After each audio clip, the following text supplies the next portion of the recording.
Welcome back to the Intentional Communication series. This is part 3, where we are going to get into the influence and how to actually make your communication more impactful. In part 1 of the series, we covered your mindset and the importance of really understanding what's going on with your thoughts, what's happening internally, before you say a single word. In part 2 of the series, we covered practical communication strategies so that you can improve the way that you sound while actually speaking. And now in part 3, we are going to combine everything and take it one step further so that the way that you think and the way that you sound matches with the type of impact you wish to make, whether that's at work, in your relationships, or in your personal life. In today's episode, we are going to be talking all about body language. Body language is one of the most powerful forms of communication that we have. Statistics vary slightly, but there's evidence to suggest that 70 to 90% of the way that we communicate is actually nonverbal, meaning it's not at all about what we say, it's about how we look and what our body language is doing while we're speaking and while listening. Most people mistakenly assume that communication is all about speaking, of being the one to say something smart, when in reality, so much of how we communicate is also about listening and learning how to carry yourself when you're listening to someone, when you're bored, when you disagree, and when you're dealing with something else, like you're frustrated, you're triggered, you're stressed, and knowing how to mitigate that so that you can still show up intentionally in the conversations that you're having. This is one of the hardest things that I see with the clients and the people that I work with, because self-regulation isn't taught to most of us. We sort of go through life looking at the way that the people around us react to things. Most often that's our family, our parents, our friends, the people close to us. The way that they react to situations creates a framework in our own minds that we start to model ourselves. Think back to university, maybe if you've ever taken an intro to psychology class. Have you heard of the Bobo doll experiment? This is a classic psychological study where groups of kids were placed into a room with a whole bunch of different toys to play with. For one group of kids, while the kid was playing, an adult would come into the room and there was an inflatable doll that looked like a clown called a Bobo doll in the corner of the room that most of the kids weren't even touching. And so half the kids saw an adult walk in and start to punch the doll, kick it, and just play really aggressively with it, and then leave the room. The other half of the kids, the adult that walked in either didn't really do anything or sort of played with the doll gently. Can you guess what happened? The group of kids that saw an adult walk in and interact aggressively with this Bobo doll then went on and started kicking and punching and being aggressive to the doll themselves. The group of kids that didn't see that didn't do that. And so we cannot underestimate the power of the role models we have had in our lives, including in the way that we regulate ourselves and that we respond to stressful situations. Now, whether you're running your own business, whether you're a leader at work, whether you're just someone who wants to have more impact and influence, the way that you carry yourself matters. Part of that is through the body language of how you express yourself, how you look on a daily basis, how you appear when you are saying something, whether you're convincing, whether you're anxious, whether you look like a deer in the headlights. But the hidden mechanism behind your body language is your nervous system regulation and your ability to regulate your emotions in real time. Now again, self-regulation isn't a skill that most of us are taught, but it is a skill that you need to teach yourself if you want to succeed. So let's break down what this looks like. Self-regulation is really the ability to regulate your emotions, typically the negative emotions that come up, stress, anger, frustration, anxiety, nerves, in real time while you're experiencing it. Now, if you've consumed any content or any advice on this, most of it treats regulation as if it's a practice that you can do outside of real life. It's almost like the way that the advice comes across sometimes almost sounds like you need a bubble of protection, you need to self-isolate, re-regulate your nervous system before you can come back in and continue with what you're doing. But real life just doesn't work like that. And when you're in the middle of a stressful meeting, you don't have the ability to stop and start taking these deep breaths in front of everyone. I mean, you have free will, you could, but it won't come across as calm and contained and influential as you might think. And so self-regulation is really about starting to understand what your triggers are, how you react to them, and identifying the tools and the strategies that actually work for you in real time. Now, starting with your triggers, this is really understanding what are the moments that cause you the most amount of stress, anxiety, or frustration. If we consider traditional stress responses, typically it's fight or flight, but that's sort of been expanded lately to include fight, flight, freeze, or fawn. Fight is typically linked with more aggression. It's sort of preparing yourself to fight. That's why if there's ever a moment where someone says something, your default reaction may be to argue with them, to prove that you're right, to stand your ground and yell, scream, say whatever. Right? Does any of this ring a bell? To sort of justify your own actions. Now, that doesn't always look like physical fighting. That can also just look like very strong feelings of aggression, yelling, feeling like you have, rage going through your body, like your blood is boiling. It's all of these symptoms that are associated with the fight response. Then there's flight, which is kind of the opposite. You just want to get out of there as quick as you can. So that might look like avoiding having those hard conversations that you know you need to have because they're just so incredibly uncomfortable.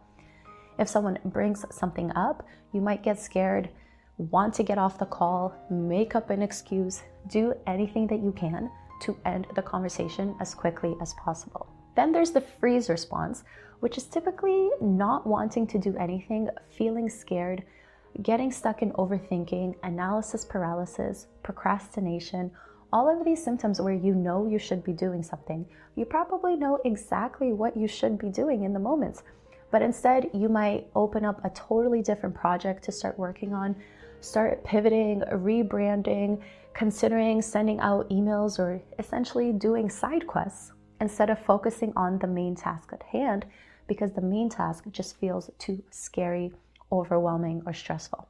And then the last one is the fawn response. And this is sort of like the deer in the headlights where you get very scared, you get uncertain, you start to doubt yourself, question yourself, second guess everything, look for advice from other people instead of making a decision yourself. And so there's different ways that we react. Before you jump into self-regulation, you first need to start by understanding what your default response is. Because when you're stuck in that default response, because you've been having that for so many years, it feels like the way that you've always done things. And when something is so habitual, it becomes really hard to take a step back and see it for what it is. And so you might not even be understanding that it's actually a stress response rather than your personality or some other excuse that you've given yourself. Once you figure that out, that's when you can then start experimenting and building up your toolkit of strategies of what can work for you in the moment. Because there are a ton of strategies to self-regulate, and not all of them will work for you. Not all of them will resonate with you. Just like, I want you to think about this as if you were buying a pair of shoes.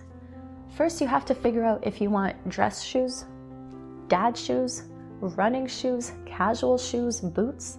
Then you have to figure out the brand that you want, because not all brands make the same kinds of shoes.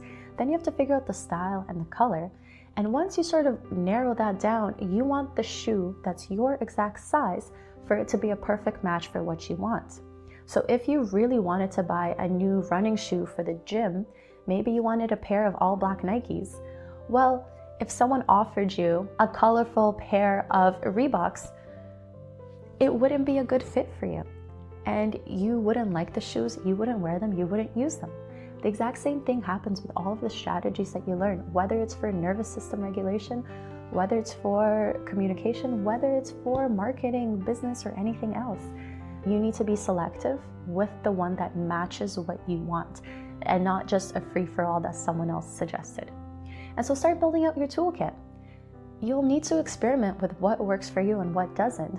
And so this is me encouraging you to start building out your toolkit, because once you've identified what your triggers are, once you understand how you naturally respond to them, Then you start to pick the right strategies that work for you so that you can actually re-regulate in the moment.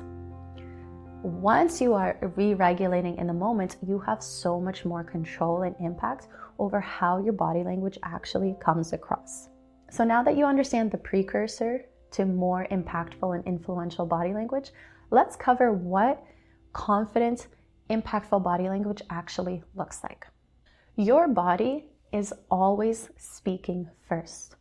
The question is whether your body is communicating trust or tension. So you've heard me say that your words are the windows to your subconscious mind. Well, your body language is the tool that reflects them. Whether you're feeling stressed, anxious, or calm, the way that you show up and the way that you carry yourself will always be a reflection of that. In the next video in this series, I'll go deeper into the actual energy and the presence behind the way that you carry yourself. But for this video, let's keep things a little more practical. One of the biggest mistakes that I see people make is not fully recognizing how much their stress, their anxiety, and their nerves impact the way that they look to others. The stress, the frustration is hijacking your brain, your prefrontal cortex, and the way that you think. And most people get caught in that loop and they sort of let it ruin the rest of the day, the rest of the meeting, the rest of the interaction. And so that's why understanding when you're triggered and how you're responding to it is so incredibly important. Because I want you to imagine that you walk into a meeting with your boss. Your boss is looking for papers everywhere. You're trying to give them the update, but they're scattered, they're not listening, they're interrupting you, their eye contact is all over the place. How would you feel in that position? You'd start to feel uncomfortable. You likely assume that they haven't fully heard or understood the update that you gave them. And maybe you just want to get out of there as quick as you can. And most likely, when you actually leave the meeting, you feel depleted as well. You didn't do anything, you were not stressed, but being around someone who is depleting for us as well. And so that's the first mistake that I see people making. Just not understanding the impact of their emotional state on how they're carrying themselves in the moment. And so to combat this, what I want you to do is to really start slowing down. Even if you're already feeling more regulated, if you feel like you're having a good day, I want you to learn how to slow down and be intentional with the way that you show up so that you're present. You're paying attention to the people in the room or the thing that you're talking about. You're not scrolling your phone, you're not checking your notes, you're not browsing on Amazon in the middle of the meeting. You're present, you're making eye contact, and you're listening. Okay, that shift alone makes a massive difference in how the other person perceives you. And when you're working on becoming more influential, these are the micro moments that build that kind of influence with you. Because imagine you're on the other end. How influential can someone be if they're not listening to you, if they're not making eye contact with you, if they're not even bothering to give you the kind of attention that you think you deserve when you're speaking with them? Would you really feel like you want to take their advice? Not really, most of us don't. And so the second thing that I want you to do is I want you to just start understanding what your body looks like on a daily basis. How are you actually showing up? And this is where I want you to get very practical and very tangible. Take a picture of yourself if you can. Look at yourself on the little Zoom screen in your meetings, or record yourself from the side if you work from home so that you can actually get an accurate assessment of what you look like. And this is where I want you to be intentional with understanding your posture and every aspect of your body language going from head to toe. So how is your head? Are you looking up, making eye contact, or are you looking down, looking away? If someone's talking to you, can you actually maintain eye contact with them? Or do you find yourself looking everywhere else except for at the person talking to you? How are your shoulders? Are you facing the computer, the screen, the person in front of you? Or are you sort of all over the place? Are you leaning forward and showing interest and engagement? Or are you leaning back as if you don't want to be there? Are you making yourself as small as possible? Are you looking angry and frustrated? What are you doing with your shoulders and your arms? Are you fidgeting all over the place? Are you tapping a pen, right? And then think about, as you're going head to toe, think about what you're doing with your legs and your feet. Especially if you tend to work on your computer a lot or work from home, you often assume that people can't actually see your feet and so it doesn't matter. But if I was to sit here fidgeting and shaking the entire time, you would see the rest of my body reflecting that as well. And if I was sitting here and constantly just changing my position, that would start to be distracting and, quite frankly, a little bit annoying as well. And so the first thing that I want you to do is just do a very honest audit of what you actually look like on a daily basis. There is so much that we are doing unconsciously that we don't recognize, and it's completely impacting the way that we show up and our body language. But when you understand what you're doing, when you start to consciously recognize that anytime you are with your boss and they start giving you feedback, you lean back and cross your arms, well, now you get to change that, right? You get to be more intentional and more in charge of what you do. And so your exercise for this week is to start doing a daily check-in with your posture. So the exact same thing, you're going to go from head to toe, before a meeting, during your meeting, after your meeting, and randomly throughout the day. Set a timer on your phone if you need to. And what I want you to do is to just do a really quick audit in your mind and just gauge what you're doing. And if you're all of a sudden leaning back, fidgeting, crisscross applesaucing, and doing whatever that you don't want to do, that is when you catch yourself, you break the pattern, and you reset. Now, this is so incredibly useful to do before a meeting so that you reset and start the meeting in a way that you actually want to present yourself. During a meeting, so that you can catch yourself as you zone out, as you start reacting to the situation, as you forget to monitor what you look like, you catch yourself in the moment and reset so that you're making the impression that you intentionally want to make. And then after the meeting, most people forget this one. They think it doesn't matter because the meeting's over. But this is actually where you get the most information, because how you end a meeting lets you know how the meeting went and how it impacted you. And so if you're ending the meeting just drained, slumped over, frustrating, well, you didn't have as much impact, influence, and sway in that meeting as you'd like.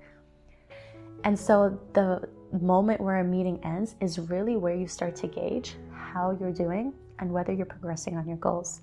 So much of that comes down to these subtle micro moments that don't feel significant, but really truly are.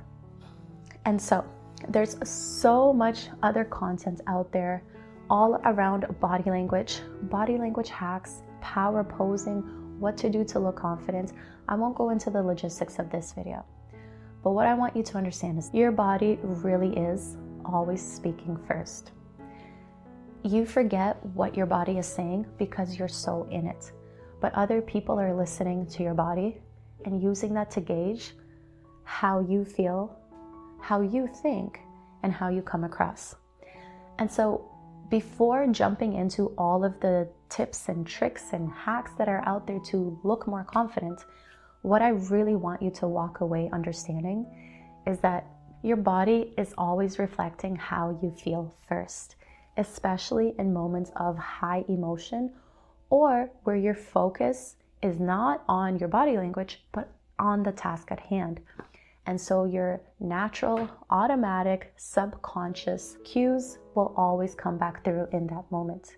And so yes, I want you to go ahead and learn the body language hacks, but not until you fully understand that you need to tackle this from your emotional regulation perspective first, and from understanding that how you show up will always be a reflection of how you feel.